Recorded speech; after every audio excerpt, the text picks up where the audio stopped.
Hi అండి, welcome to my channel Chandrakala Mahesh. అందరికీ good morning అండి. ఈరోజు నేను మామిడికాయ పప్పు చేస్తున్నాను. మార్నింగ్ మినీ షార్ట్ వీడియో ఇది. మామిడికాయ పప్పు చేస్తున్నాను. నిన్న ఈవినింగ్ బయటకు వెళ్ళామని చెప్పాను కదా, అక్కడ మా ఓన్ హౌస్ ఉంది. ఓన్ హౌస్ దగ్గర ఒక మామిడికాయ తెంపుకొచ్చాను పప్పు కోసమని, పప్పులో వేద్దామని. పప్పు అయితే ఫస్ట్ అయితే బాయిల్ చేసేసాను. ఇప్పుడు ఆ ముక్కలు బాగా వాష్ చేసి కొంచెం వాటర్ వేసి మళ్ళీ బాయిల్ చేస్తున్నాను. మ్యాంగో సీజన్ వచ్చిన తర్వాత ఇదే నా ఫస్ట్ మామిడికాయ పప్పు చేయడం అనమాట. ఒక పక్క రైస్, ఒక పక్క మామిడికాయ పప్పు అవుతుంది. మా నేహానికి అయితే మామిడికాయ పప్పు అంటే చాలా ఇష్టం. మామిడికాయ పప్పు అనే కాదు, ఏ పప్పు అయినా బాగా ఇష్టంగా తింటాడు.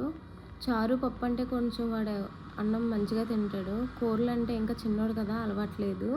వాడి కోసమని మేము కూడా చాలా తక్కువగా కారం, ఉప్పు అన్నీ తక్కువగా వేసుకొని తింటాము. ఏ కాయగూరలు ఉండినా కూడా తక్కువగానే వేస్తాను, ఎందుకంటే పిల్లలు తింటారు కదా. మేమైతే ఎక్కువ తింటాం, కానీ వాళ్ళ కోసం అయితే తక్కువగా వేసి వండుతున్నాను. ఒక పక్క పప్పు బాగా మరుగుతుంది, ఇంకో పక్క రైస్ అయితే అయిపోయింది, వాష్ చేశాను. ఇప్పుడు పప్పు కూడా తాలింపు పెట్టేయడమే లాస్ట్.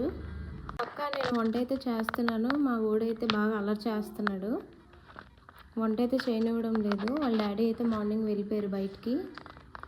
ఒక పక్క నేను వంట అయితే చేస్తున్నాను, వాడైతే బాగా అల్లరి చేస్తున్నాడు, వంట అయితే చేయనివ్వడం లేదు.